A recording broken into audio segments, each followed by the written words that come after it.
Hello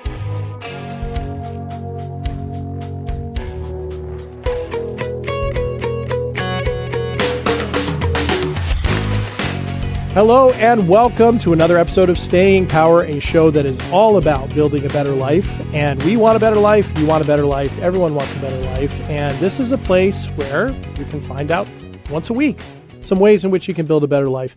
We hope that what we talk about this week and every week resonates with you, and hope to give you some practical tips on how you can do some of these things in your life to make it better. By we, I mean myself. I am JDK Winnikin, and my lovely co-host from across from me is the beautiful, amazing, smart, articulate, fantastic, business-minded, and overall amazing person. What do I call you? The straw that stirs the drink? Yes. Ashley Kniebel. Hi, Ashley. Hi. Thank you for all that. You're welcome. You're welcome. How are you? You know, in this season, I am fully embracing the chaos and the craze and the excitement and hopefully some rest. There you go. So you're surfing the wave of the holiday season rather than trying to swim underneath it. I mean, whatever. I'm just taking it as You're just taking it as it is. Yeah, it's kind of the way to go. Yeah. Good. Well, it's good to see you. And of course, coming off of last week's 100th episode, here we are starting the second 100, right? Episode 101. Yeah, we're in our next generation of I know. The next episodes. Next round. You know, episode 101 sounds almost just as cool as 100. It's kind of cool. All right. Anyway, maybe that's just me. I think that's just me. Anyway, Ashley, this week, this is, you mentioned last week that we can pull topics from anywhere. Mm-hmm. It's one of the great things about this show. This is a new one for us. We haven't kind of gone in this direction before, and this is kind of a fun one. What we're going to talk about today is the importance of spending time with the elders in our life, seniors in our life, whether that's our older parents, relatives, people that we know, people in our communities. And at this time of year, the holidays, when a lot of people are getting together, when a lot of people are catching up, when a lot of intergenerational communication and time together is happening, it seemed like a good topic because this came up for you, Ashley. Do you want to share with everybody how this came to mind for you? I can do that. And as you said, this is actually where we get a lot of our topics is we just live life. Yep. And it's interesting when you really stop to think about things of like, oh, that is so impactful. And it seems so ordinary and ordained because it was just a piece of our day that just happened amongst all the other pieces of the day. But anyways, why this came about is I had the lovely opportunity to go shopping with my mom recently. And I don't get to see my mom as much anymore because my life has substantially taken off in many directions. And she lives about 38-ish minutes away. So it's not like too bad, but it is a little bit far out. And usually our schedules are not always jiving and so on and so forth. So we made a deal that we were going to get together and have some lunch and go shopping and whatnot. And that's always been one of her favorite pastimes with me. And I mean, I love it because who doesn't love time with mom and clothes? So it was good. And probably because it's been a bit of time since her and I have done that. My mom has just hit 70 years old. And it is so weird to say that because I remember when my mom was turning 40, I was very young, obviously, but I remember when I was like, wow, she's turning 40. And now I'm like, I look at her and forever she was never aging. Yeah, right. It just seemed like she was just mom, Yes, from a kid's view. And now as I'm an adult and I'm in my younger growth years, I'm still like, every once in a while I see something, I'm like, oh, that's a sign of aging. Okay. But I'm still young. But I looked at my mom and I was like, love you, mom. I'm like, she's an older lady now. She's not just my mom that's in her mid years. She's like in that older generation and not like she's totally losing it or anything. But there are little things that I noticed that are not the same anymore. And I just had like a level of love and care about her that I feel like I haven't had before. And it just was like, if you only see your mom ever so often, like a few times a year, however many years she has left, that's how many more times you're going to see her. Right. And when you think about that type of stuff, and I'm like, wow, people who don't have family that live nearby, maybe they live in another state and they only see them twice a year. Yeah. You might only see those people 10 more times. Right. Depending on how it is. And that was just a really, like a sobering thought. It's like, wow, like this is somebody that raised me, that dedicated their entire life to me and my brother. And this is somebody I really care about. And I was like, when was the last time I really stopped to let her know that I care and that she's been an important person in my life for a long time. Yeah. And it's really easy to take for granted. Like they're always going to be there. Right. Right. Yeah. And there does come a time in life where you start to see that. And it sounds like you ran into it. And you know, what's interesting about this, and I'll share this with listeners and viewers, that Ashley and I talked last week about what we call the principle, right? When she's driving, the principle is she calls me because, you know, you don't drive actually all that often. You know, you're pretty landlocked most of your days, but she calls me, and you called me on your way to this and said, yeah, I'm going to see my mom. I haven't seen her in a while. We're going to go shopping and that type of thing. And then a couple hours later, I get this text out of nowhere. And this happens a lot this is how our topics come about. She said, I think I have a topic for a future show and the importance of spending time with our elders. And I could tell just in that moment, it was like, okay, something profound happened here. You know, some sort of realization or some sort of connective point. And when we talked about it a little later, it occurred to me as like, okay, this is perfect for right now. Let's just do this. Sure. Let's just make it. Let's not shelve it. Let's just do it right now. Yeah, I know how you feel. Everything you've said, I can relate to. My parents are both 80, or my dad's about to turn 80 next month. My mom turned 80 earlier this year. And that has been something for a while now as they get older, you know, and, you know, health challenges increase. My dad's had both of his knees replaced. My mom has always had chronic asthma, and she has some immunity challenges and things like that. These are all things that affect them, you know, and slow them down. And it can be frustrating for them. And yet I can still see the parents I always knew, right? I can still hear them.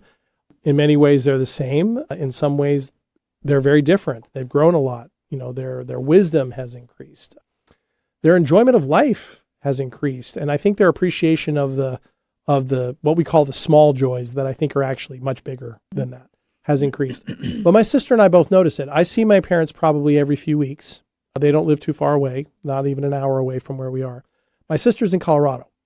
She only sees them a few times a year. My parents are getting old enough now that traveling out there is more of a challenge. And so it's kind of becoming this thing where my sister has to come here more often than not. And she, you know, she's got a full life. So when she comes out, it's a handful of months, and, you know, she'll communicate with me. She's like, okay, anything I should know, you know, that type of thing. But she always notices differences, changes, sure. right? Yeah. Those kinds of things. And that can be a challenge, right? Because, and this is the thing that is not going to surprise anybody can relate to what we're talking about or are close in age to the people we are talking about. We're all thinking about mortality, right? And the impermanence of things. So the importance of your experience of spending time, I'm wondering, does it fill you with a sense of urgency, curiosity, commitment? Like, are you thinking of things like, I've never asked my mom before. I would like to find out more of these things. Like, what's that engendered in you, this realization? It was more just realization of where she is at. And I know I've always been very important to her. I've been kind of one of the pillars of her life. Mm-hmm. And I have, now that I've got a little older, I've started to pay more attention to just how much I mean to her. And if there's a period of time where she doesn't hear from me, or if she feels like we're not as close, to me, it has an impact, but it's not as seemingly impactful because I got a lot of things going on in my life, right? Sure. Like, I have a very full life. Like, your sister has a full life. I have a full life. You have a full life. My mom's life isn't as full with as many things. And so the impact of going a few days without talking to me is small, to her is like huge. Yeah. And I was like, and I mean, I know I'm great, but I'm like, but why is that? You know, like, you know, she's got other things going on. And then it just kind of hit me that she has such a deep love for my brother and I. And, and there are things that I start to see, like I said, I start to see little changes and stuff. And I'm like, I want to be able to remember good moments with my mom. And I want to remember them because I had them. You can't have them unless you do them. Yeah. And I have a lot of memories growing up with her and like through my younger 20s and into my early 30s. But I'm like, she's going to be like a really old lady someday. And I'm like, I want to be able to still have a good relationship with her while she's still sound and aware. Right. For her benefit also, not just mine. Sure. One of the things that gerontologists and psychologists talk about a lot for people who are getting older is their experience of what's called quiet sidelining, where as they get older, generally speaking, society doesn't ask as much from them, and as a result, doesn't necessarily see them as much, or at least that can be the feeling. And I do think that's true, right? But that can be really tough. I had a really profound moment a few years ago with my dad when he was getting his second knee replaced, and he really needed it for his comfort level, and it's been a good thing that he's done it. But we were talking about just, he expressed a moment of, said something about being old. And because I was in a mode like you're in now, where I'm like, I should ask him about these things. And I said, all I said was, it's gotta be tough. And he goes, yeah, people forget old people don't have manuals on what it means or how it feels to be old. Mm-hmm. We might have some thoughts on earlier in life, but we don't have the answers either. Like when you're thinking, what is it like to be old? We're going through it and we can't necessarily make meaning of it. He says, I look in the mirror and I see that my body doesn't match my spirit. I still feel young, but then my body, I look at it and it tells me I'm not. Mm-hmm. And that was like a smack on the forehead for me. I was like, oh man, there is no manual for that, And so now you and I are using the example of parents, and we are fortunate that we're connected to our parents and close to them. I realize there are listeners who don't have those relationships with their parents. Mm-hmm.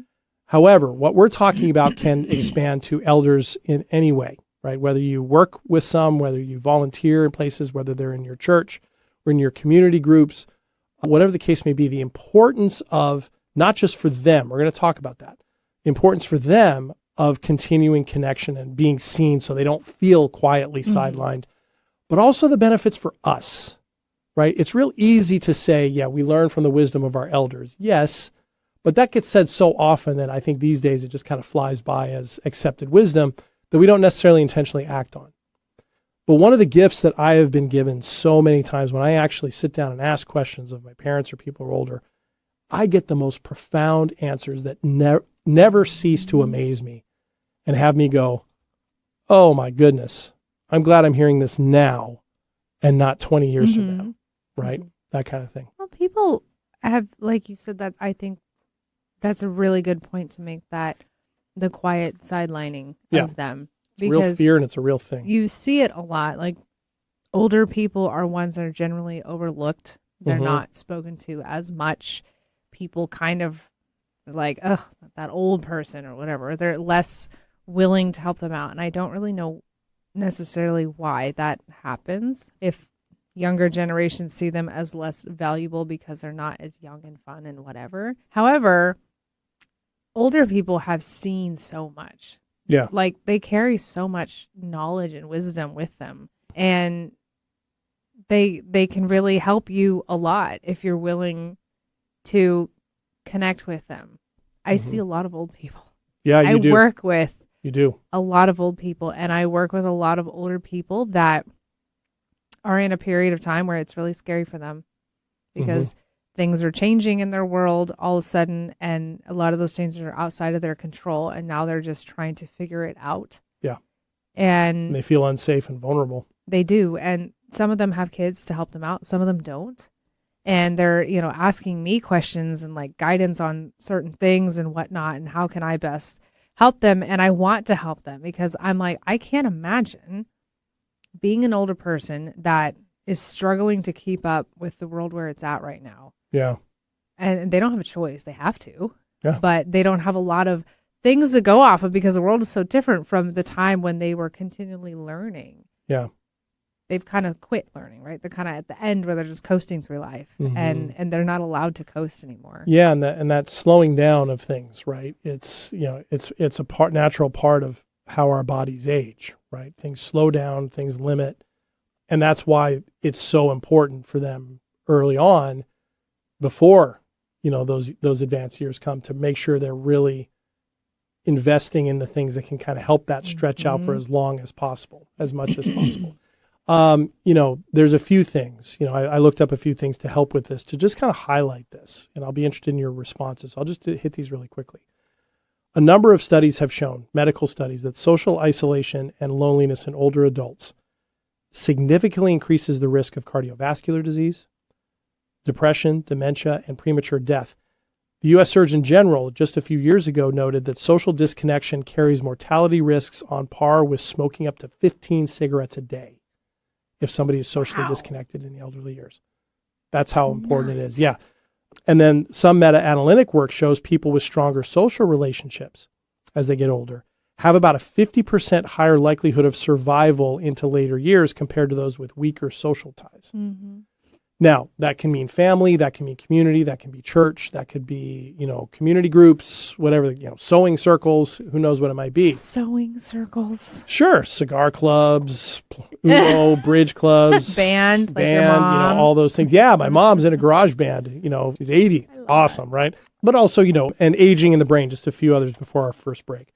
Obviously, as lifespans go on, the risk of cognitive decline to things towards like Alzheimer's disease increase, which is why in the last 10 years or so, researchers have focused on what are modifiable behaviors that can stave that off, right? And so good social connections are right up there with activities to keep the brain sharp and active as most important. So I don't know what your parents do. My dad plays Sudoku every single day. My dad reads, like he wants to read every single book on the face of the planet before the day's over. If he doesn't know something, he looks it up on Google, to the point now that when he says, let's look it up, we call it kenning. That's his name is Ken. So looking up something on Google, he's going to ken it, right? He's going to look it up, and then he's going to read us the answer, right? Wow. That kind of thing. They do that. My mom knits, right? And really intricate stuff. Circle. Right. She knits, and she's really intricate on that. She does scrapbooking and helps other people, scrapbook and do those kinds of things, creating memories, doing storytelling, helping people connect and do creative work. And it really benefits them both, right, with those things. But increased social connection matters as well. There's more of those that we'll get to. But right now, let's take a break. Okay. And when we come back, we're kind of going to build on this. And we do want to talk about the importance for them. But I also think it's important for us to recognize the importance of those things for us, right? And then we'll finish up the show with some practical ways that we can do that. And our second segment. Oh, yes. And we will do our weekly segment. This week is 2 Minutes of Terror. We will do that a little later in the show. So stick around. All right, we'll be right back here on Staying Power.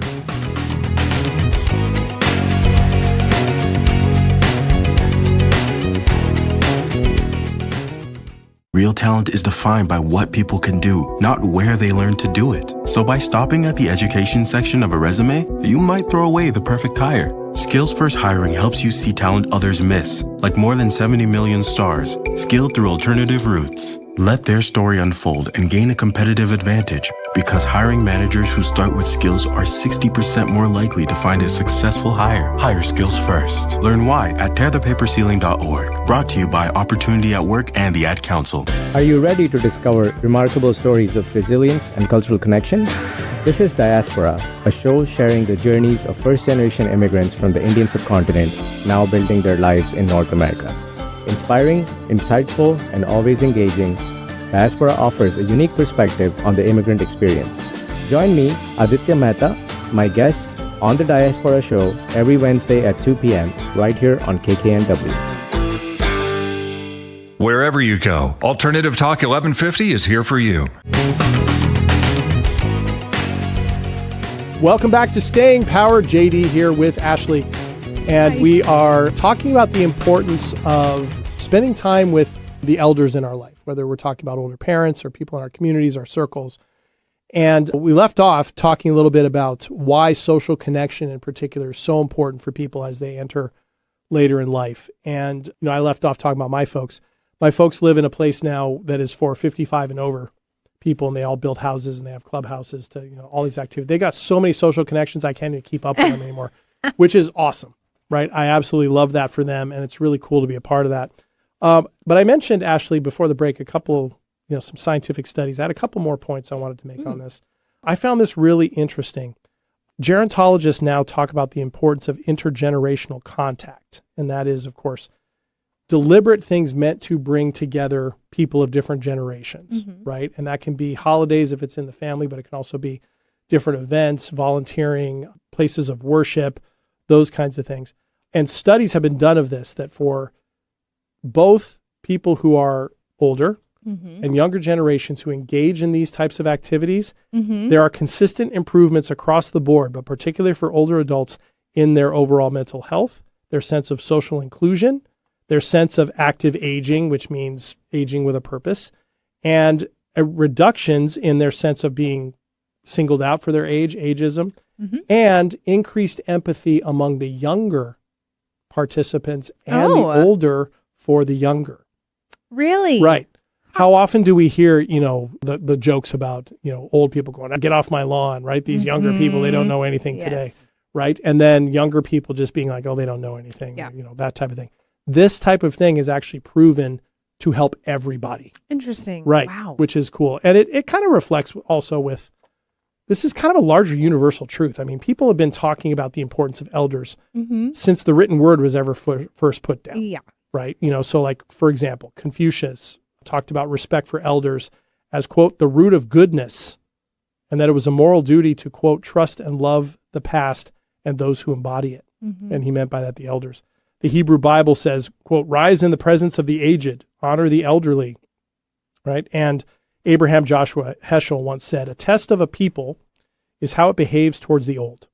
The affection and care for the old, the incurable, and the helpless are the true gold mines of a culture. And just resonates a lot with me. And I say this as somebody who has to take a look at this myself, right? Because we do get wrapped up in our own lives. And certainly my parents, your parents, don't say don't have a life, right? They want us to do that. And also, I'm like you. I want to make sure that I'm helping them have the life that they want. And they want a life connected with their kids, right? So I want to do that. All right. So, okay. So what happens when generations sit together with this? Let's talk about that. All right. Okay. So this is kind of a new, I won't say a new discovery. I think you've known this for a while, but it clearly what happened the other day with you and your mom really impacted you with that. So based on everything I just said, how would you apply all that to what you're learning, what you're experiencing? What do you think? Well, that's a good thought. I mean, in that moment, I don't know, it was so different from all the other moments I spent with her. And maybe it had been because I hadn't spent just time with her one-on-one. I've done a lot of family events where there's been a lot of people. My mom's been there, whatnot. What happens when different generations sit together? I think at least the ways I've connected with my mom in the past is usually we've done like puzzles together if we're over at the house, My sister and dad do that. Yeah. I don't have the patience for it. You don't? I don't. Anyway, go ahead. I don't want to rob your story. I love puzzles. But I'm really fast at puzzles. Like my mom really? always jokes, like if I get talking, I don't know what it is. Like I do so well generally putting puzzles together. Oh, that wow. She's like, I don't know why I even try. And I'm like, I leave a few pieces there for her to wow, actually, on that's amazing. But yeah, I don't know. It's just something like working with my hands, I guess. But we've done that. We've built Legos together. We've done like art projects and things together. And it really does help bridge that gap between her life and mine because our lives are so different and on so many different pages. And this can be applied to not just a family member, because like we said, some people don't have older family members, right? But you just might have somebody that's a neighbor or somebody that you see periodically that you can connect with that person too if you open the invitation. And it may seem odd in your perspective, in your eyes, to reach out to that older person and offer, do you want to go to coffee? Do you want to go for a walk in the park? Do you want to, like, whatever it might be? It might just be a small gesture. And for us, it might seem weird because if we were to ask a stranger of our same age, they would be like, what? Yeah. But an older person that probably doesn't have that asked of them very often, to have a younger person say, like, I see you and I want to spend time with you. I find value in you. Would you like to join me? Yeah. Could be wildly impactful for that person. Yeah. And I've seen it when I've had my mom tell me stories of like younger people that she knew it was like her hairstylist, I think, obviously younger person, and reached out to my mom once and asked how she was doing, because my mom was like going through something, and she reached out to her, and she's like, that meant so much that she thought of me and asked, because they do kind of get like, I'm sure they have, they've lived their life. Right. And so I'm sure they're tired and they're kind of done and whatnot. But I think inviting people into that space where you can share and get to know them in some sort of way, it's a gift for yourself that you don't realize you're getting. Yeah. And it's a gift to them that you probably don't realize you're giving. That was really well said. You need to write thanks. that down. Yes, to everything you just said. And, to share some different stories about it. A couple of weeks ago, I shared, I think in a 2 minutes of triumph, that my longest standing childhood friend surprisingly ended up in town not too long ago. And 15-hour layover because of the government shutdown at the time. And he said, and I just happened to have the day free and was able to do that. And I drove him down to see my folks. Oh, nice. And he was excited. He said, I haven't seen him in a long time. And he said something similar to what you said. There's only so many opportunities you're going to have. And the thing is, my parents are old enough now that they know that, right? And his parents know that.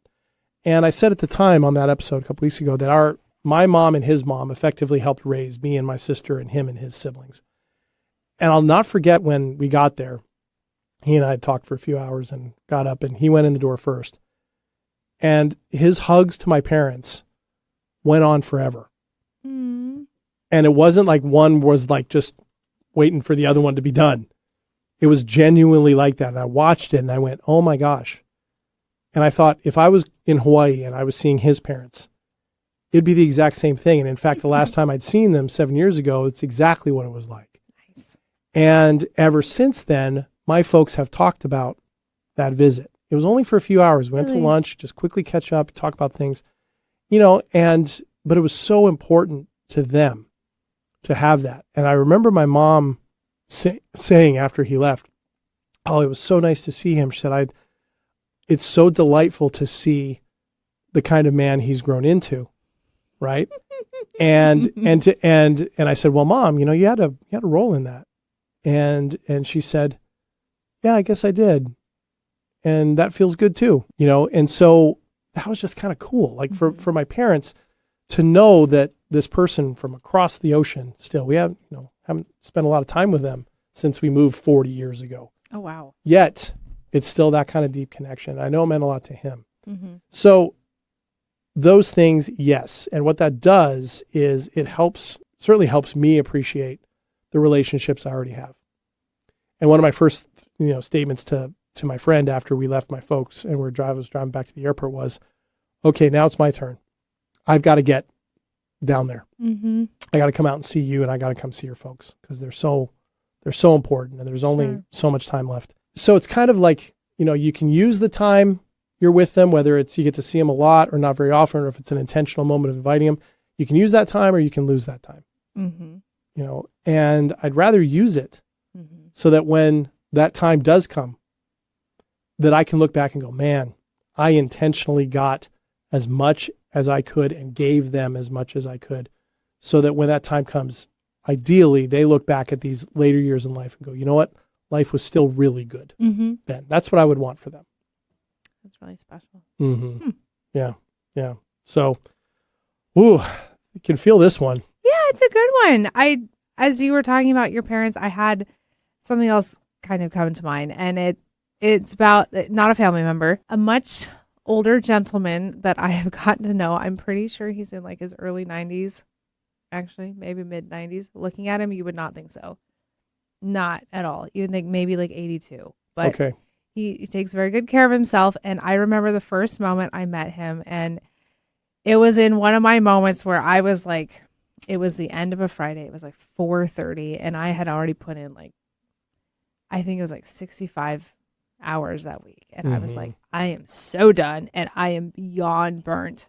Like, there's nothing good here. Right. I need to go home and sleep and shut off and whatever. You're done. I'm so done. And I had gone into my office and I left the door open, and I was putting some stuff away, getting ready to leave. And I hear the door open, and I was like, oh, grinding your why did I leave that door open?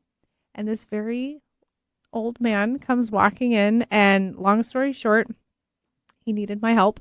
And he's like, yeah, I looked up your office, and he lives in Seattle. And so he's like, I used my GPS tracker in my car, which I'm like, is not the Google Maps on our cell phone. Right, it's right. probably the old giant Garmin one Yeah. that's stuck to the windshield, is my guess. And he's like, I have been sitting outside your office waiting for you to arrive. And he was like so sweet. And I've gotten to know him a little bit more since that one encounter. And there is something really endearing. I'm like, I would love nothing more than to go to like coffee with this person, because you can tell that he's so full of stories and he is so full of life. Yeah. He might move really slow, and he might be a little wrinkly, and he might talk really slow, but you can tell there's so much good there. He might have cracked the code, is what we're saying, right? You want to talk to people who crack the code, like good life. Yeah. You're in your mid-90s. You're in good Yes. shape. You're I'm still like- rolling. And it was cute. He told me, he's like, yeah, it was very strange the other day. My fitness center called me. And I was like, they did? And he's like, yeah, I hadn't worked out there in a couple of days. And so they called to see how I was doing. And in my mind, I'm like, they're probably still making sure you're alive. But they were calling to check on him. And it meant so much to him that he's like, they called to see how I was. He's like, I went back the next day and I went, and he does his workouts. He's like 95. Yep. And I'm like, It's amazing. I'm like, you know what? I would have missed a huge gift had I not had that encounter with him. But had I not really paused and did the JD thing and took a breath in the pause and calmed myself down, settled. But instead I could have been like, oh, sorry, like you're going to have to come back tomorrow. Or like I could have. And I was like, you know what? I'm going to help this man. and it has given so much back to me. And so I would encourage people when you're in that moment to give it a chance. Absolutely. Absolutely. Because, yeah, it reminds me of a guy that I, probably about a year ago, older guy, probably in his 80s, who was just coming into the gym, and he was walking around with one of the trainers. And the trainer was showing him the equipment and things like this. And I was kind of doing my own workout, but I was also fascinated. It's like, okay, sometimes you see people come to the gym, they're coming off of surgery, they're coming off of something, they're rehabbing an injury. You see that quite a bit at the club I go to. This guy didn't seem to have any of that, right? And so the trainer asks him, so, okay, this is what we're doing. So why are you interested in doing this? And he goes, I don't know. I never really worked out when I was younger, and I know it would be benefit for me, and I have no idea what it would do for me. So I figure I would just try it. And he said, and the guy the trainer just kind of looked at him and went, okay, that's great. He said, do you have some goals in mind? And the guy looked him right in the eye and said, I'd like to learn how to do a pull-up. I've never done a pull-up before. And I thought it was the greatest thing ever. And so the guy explained to him, said, well, if you want to do a standing pull-up, says that might take some time, just on your body weight. And we'll have to take a look and make sure that's safe for you. He says, but if you want the experience of it, we have the weighted pull-up machine, right, where you add the weights to make it a little bit easier. He says, we can do one right now. You would have thought somebody had just given this guy a new car, right? Or a trip around the world, right? Or, gift certificate to his favorite restaurant for the rest of his life. He said, absolutely yes. By this point, 4 or 5 people are watching this guy, all pausing their workouts, right? Some big muscle heads, these young kids just paying attention. We all watch this guy go over to the weighted machine, and the guy shows him and helps him get up on it, right? Lowers the bench down so he can get on, and he pulls the pull up, full weight, gets all the way up, and he gets to the top, and as he gets to the top, you hear him go, oh boy. And it was one of the greatest moments I have ever seen in that club, or just this joy of life. And to me, I mean, when he was done and he went about his workout, A round of applause. yeah, it was everybody was smiling, Sure. laughing. One woman nearby just said, "Okay, that's the coolest thing I've seen in a long time," and we all kind of shared that moment with that. But it reminded me of the importance of, for people, yes, of course, that age, but for all of us, that's lifelong learning. That's continued curiosity. The example you used, the curiosity that guy had to figure out GPS, whether it was the old one or not, right? He figured it all out. That lifelong learning component. And then for us to see it, I know for me in that moment, I was like, okay, I want to have that kind of joy with figuring this out. And to this day, that guy is in the gym almost every single time I go in. Oh, really? Yep. Is he doing pull-ups? I haven't seen him do any pull-ups, but I hear him talk about it. He's like, my balance is better. My strength is better. I sleep better. All these things. Yeah. He's still going. That's so cool. Yeah. Yeah. It's really cool. What a fun story. It challenges those types of things. They challenge stereotypes. They reduce ageism. They make them more relatable, right? More likely for us to engage with them. And for the things that we take for granted, the trip to the grocery store, the trip to the coffee shop, the trip over to the medical office, whatever it might be, the things that we just go, I got to do that. And I got to interact with that person. For older people, those are big moments because oftentimes their ability to go through life has become more limited. So those are huge. So if we're on the receiving end of those, we can be aware of, okay, what I'm taking is just an everyday interaction. For them could be gold today. So why not just do that? I like that. Yeah, I like that too. That's such a sweet story. Isn't that cool? Yours is too. That's a really great. You should ask that guy to have coffee and just watch his head like spin around like, wow. I might. Oh, and he'll be like, oh, this beautiful woman's asking me for So keys. he's like, oh, it's Ashley. She's such a pretty lady. Exactly. Exactly. See? That's like 4 times my age. That's awesome. And look, That's cute. Sorry, that's cute. All right.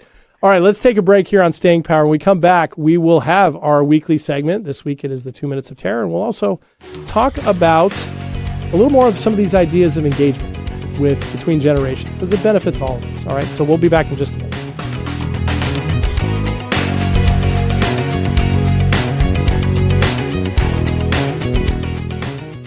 Hey, are you driving high right now? You might be, because a whole lot of people do. They say marijuana makes them a better driver, more careful, more focused. That's probably what the guy who killed a 4-year-old thought. And now, he's in prison. You see, no matter what you tell yourself, if you feel different, you drive different. So if you're high, just don't drive. Brought to you by NHTSA and the Ad Council. Hello, I'm Chris Erdman. Every Wednesday at 8 a.m. on KKNW, I sit down with inspiring entrepreneurs, creative minds, and game changers to uncover the real stories behind their business.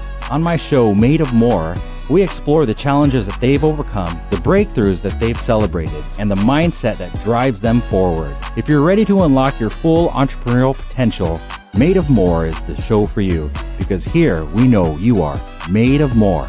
Every Wednesday at 8 a.m. on KKNW. Conversation you won't find on the rest of the dial. Alternative Talk 1150. Welcome back to Staying Power. JD here with Ashley. Hello. And we're talking about the importance of intergenerational experience, spending time with our elders, learning from them and giving to them. And the gist of it is so far is when these generations spend time together, elders get a sense of purpose, a sense of protection and belonging. Younger people, we get perspective, emotional ballast, really, if you want. It becomes a resilience practice and a life appreciation for everybody. And this isn't just because we're saying it, but science proves it. Okay, before we continue with that and we start talking about practical things like we always do in the final segment of the show, it is time for our weekly segment, 2 minutes, where Ashley and I each talk about something from our past week and what we learned from it. Because, of course, this is all about vulnerability and being known. Here we go. It is 2 minutes of terror.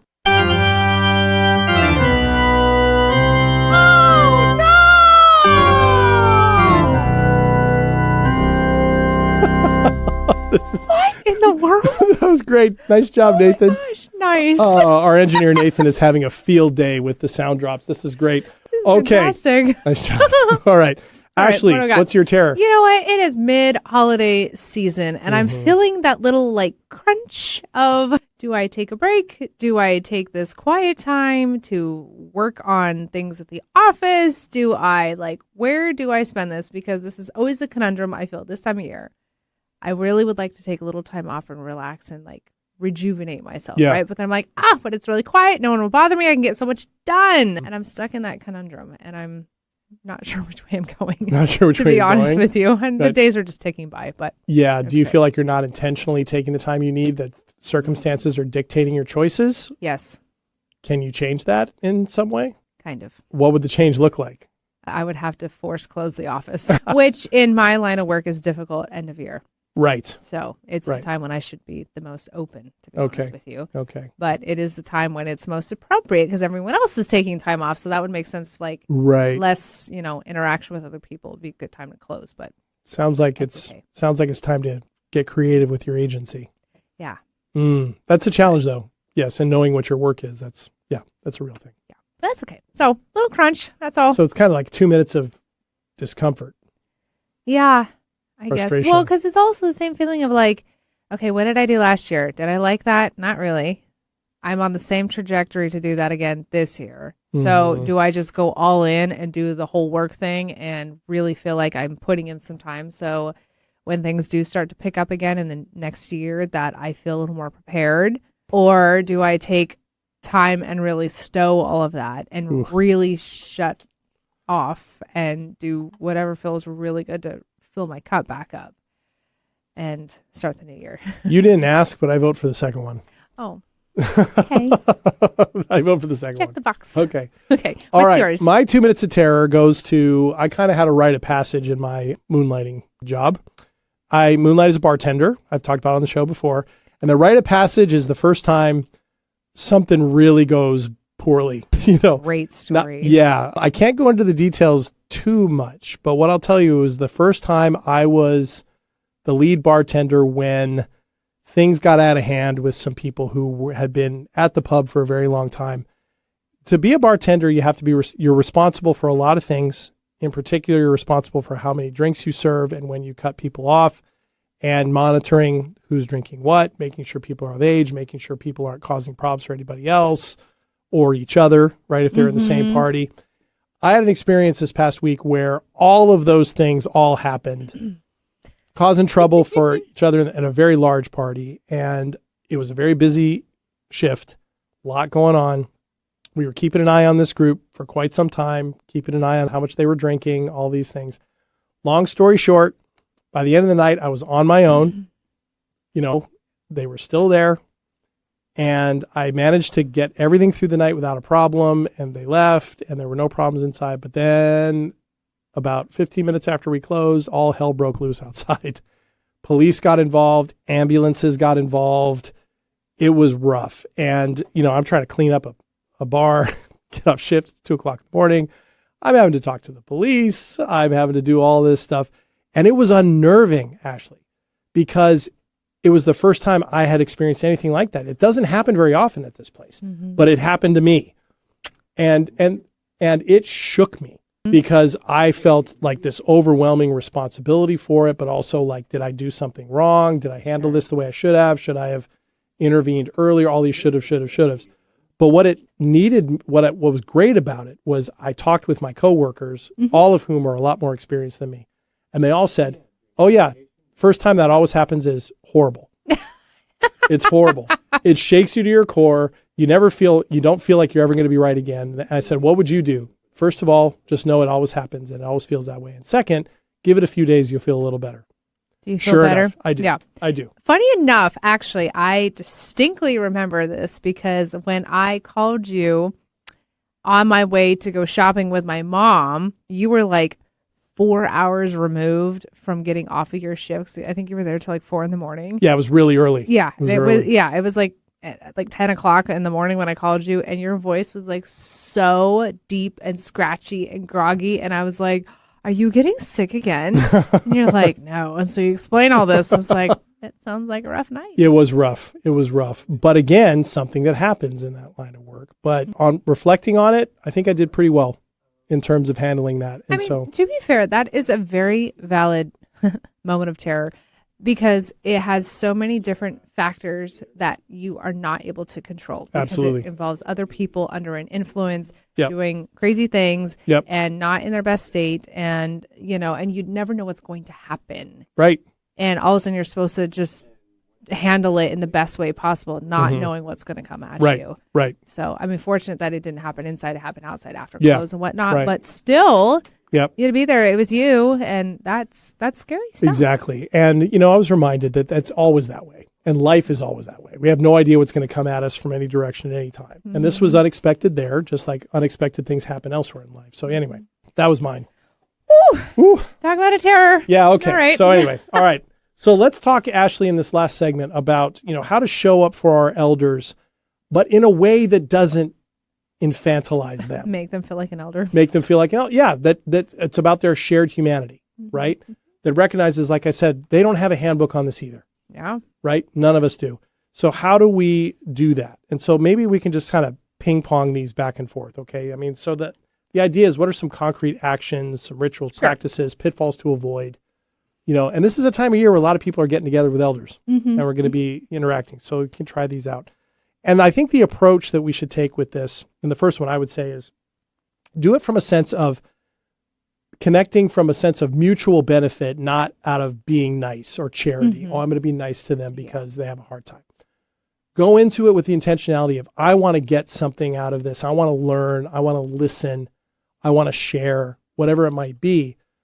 And I want to find out something new, like a story of something. My parents, when I ask them a story from something that I wonder about, they love it. And they go on, and I learn a ton, right? I learned a ton. That way they're not getting the sense of you're either trying to fix them or entertain them or entertain yourself.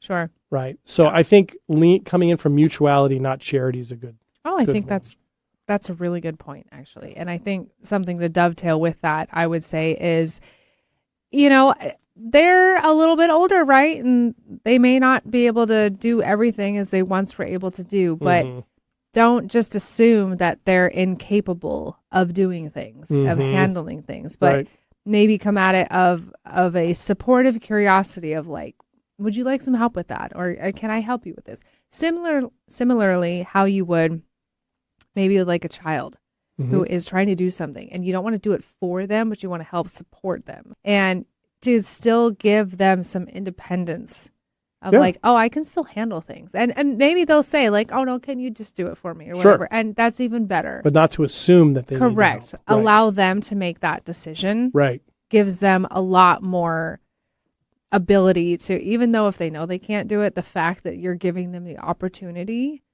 tells them like, hey, I still see that you're capable. And if you choose not to, that's okay.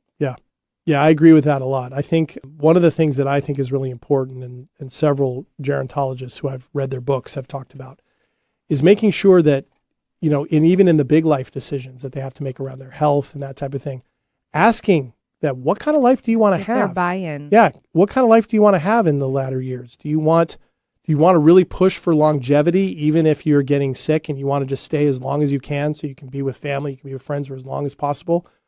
Or do you want quality, whereas perhaps some things that you could do to prolong your life if you get ill, you don't want to do? Giving them the ultimate choice over that is massive. And then accepting that. And I think, because that's dignity, right?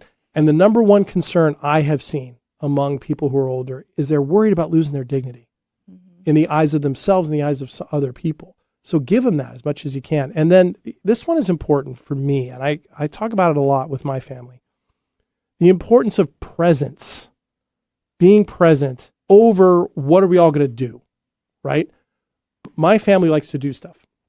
They like to plan stuff, right? Ever since my niece and nephew were young, when they're coming out, we got to do this, this, and this. And on this day, we'll do this. And on this day, we're cooking these meals and cooking these meals. And I get all of that, right? I get all of that. At the same time, I'm always the one always saying, how about we make sure in all of this that we're really connecting? Because that presence matters, right?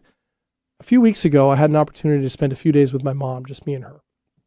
And we didn't do much, but one of the things I really wanted to do was have some conversations with her. I asked her about some things that were going on in the world and her opinion, and she talked about them.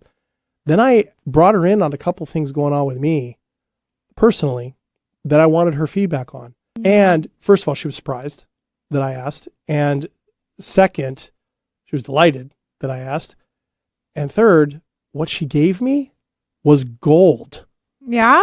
Not just because it was good advice and good perspective, but I learned so much about my mom on how she viewed these particular things Really? that I never asked her about before. Yeah.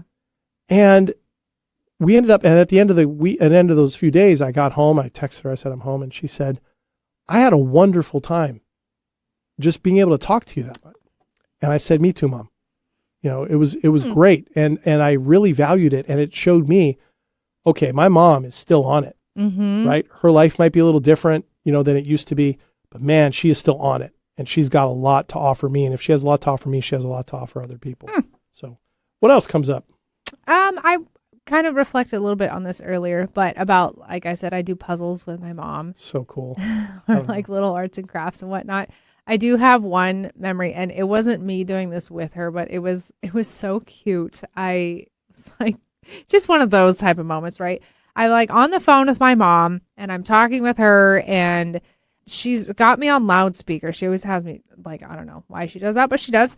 And we're trying to have a conversation, and I hear like all this noise in the background, and I'm like, Mom, like, what are you doing? And she's like, oh, I'm building a Lego with your dad, and I'm trying to look for a little part. And so she's like, I'm like stirring around. She takes the little pieces and puts them in bowls so she doesn't lose them on the floor. Yeah. And so she's like, oh, I'm like looking for the one piece I need. Like, are you paying attention to me, or are you building the Lego? It was just so funny. She was so focused on this thing You know what? she's doing. I'm going to say this right out loud on the air so she can hear it. I fully support that Lego approach. Yeah. 150%. So cute. I hear you. Put them in little bowls. Yes. Little sections so Yeah. you know where they are. By Yeah. color. Yes, that's what she did. Yeah, there's all sorts Absolutely. of by colors. So she's like fishing around in a bowl. Yeah. Don't let the Lego work you. Work the Lego. Yes. Yes. Yeah. Okay. But in that same vein of like doing little things with them, because as you're doing it, yes, you're focusing on this, but you're also having conversation, and the conversation is going to flow, and it's probably not going to be awkward. It's going to be great because there's no pressure on it. Your focus isn't entirely on each other, Right. and a topic. Right. I love that. Thanks. I love that. One that you hear a lot is, some people say that I should sit down and get all these recorded, right? Get these stories from Grandpa recorded.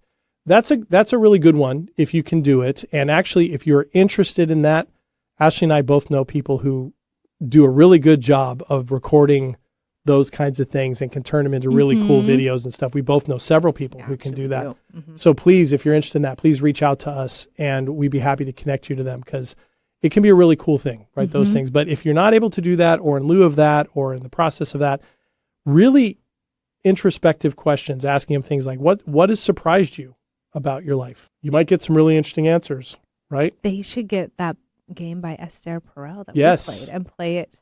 Yes. with the Where shall older we folks. begin? Yes, that'd be a They really have some great really one. interesting. That'd be a great one. There's other things too. It's funny. I hear people my age and others with older parents who complain about having to teach them technology. You know what's interesting about that? Study after study is now showing that for older people, them learning those technological things so they can stay better connected with people is actually helping their brains, not harming them. So we have the experience of younger that those things can harm us because of our rapid consumption. For them, they're avenues to connect and keep things glued together. It's actually better for their brains. So, Sure. and my dad does Sudoku on his phone every day and looks everything up on his phone every day. And That's my so mom has a smart. coloring app that she hits and works on every single day. And I encourage that. Keep going, right? I wish they didn't do it when I was having a conversation with them. But, Right. I'd- You're like, yeah, hello. Yeah, right. Yoo-hoo. What else for you? Anything else that...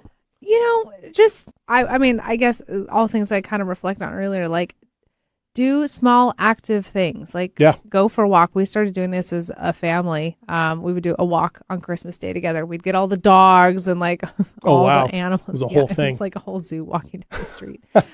We get all our animals together and the family, and we started doing this. Like if the weather is, decent enough that they can go out. Right. My mom also has really severe asthma. But go out for walks and do things out, like something like that, or go to their favorite little cafe restaurant or whatnot, and help them still enjoy and have the opportunities to have those moments, because maybe they don't drive as much anymore, Right. and they maybe loved going to the cafe and having pancakes and hot cocoa with sprinkles and whipped cream. And if you're the one that gets them there, wouldn't you want to give them that opportunity? Particularly if it's something that you enjoy too, which I happen to know on the sprinkles and hot chocolate and whipped cream front, that aligns for you.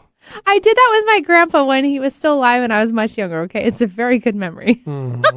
Yeah. That's also something you took a photo of recently. I and did. showed, If you right? guys stalk me on the gram. Yeah, exactly. And the one final one that I'll put in, we only have so much time, is really ask them to teach you a skill. Ooh, yeah, that'd be good. Something, right? Yeah. show me how to cook so-and-so's famous recipe, or, a craft that they do, a song, something that communicates to them. You have something vital still to give that I want to know about. Well, and it keeps powerful. their legacy going a little bit if they can pass on something to Right, you. right. Well, and there's more we can discuss here. We didn't get to everything. So what I'm going to do is I will post on our social media as well as on our YouTube channel a few other things that we wanted to talk about with this, because I think it's an important subject to continue, particularly some pitfalls that we didn't have time to get into those. But go ahead and go over to our YouTube page and on social media, particularly Instagram, and follow us if you don't already. And I'll post some stuff there, a few of these points, so you can apply those as well. So how's that sound to you? I like it. Okay, cool. Thanks for bringing this in, Ashley. This was really good. Thank you for entertaining the topic. Oh, it was awesome. It was awesome. We hope it was all beneficial for you out there. Thank you so much for joining us for this episode of Staying Power. Remember, you can get this as a podcast wherever you get your podcasts. Our YouTube channel has a ton of other content. You can also find us at 1150 AM KKNW in Seattle. There has all the ways you can communicate with us. stayingpowershow@gmail.com, as well as direct messaging. We'd love to hear from you. We will be back next week with another episode on another way in which you can build a better life. And we look forward to seeing you. I am JD. And I'm Ashley. And we will see you soon. Thanks so much.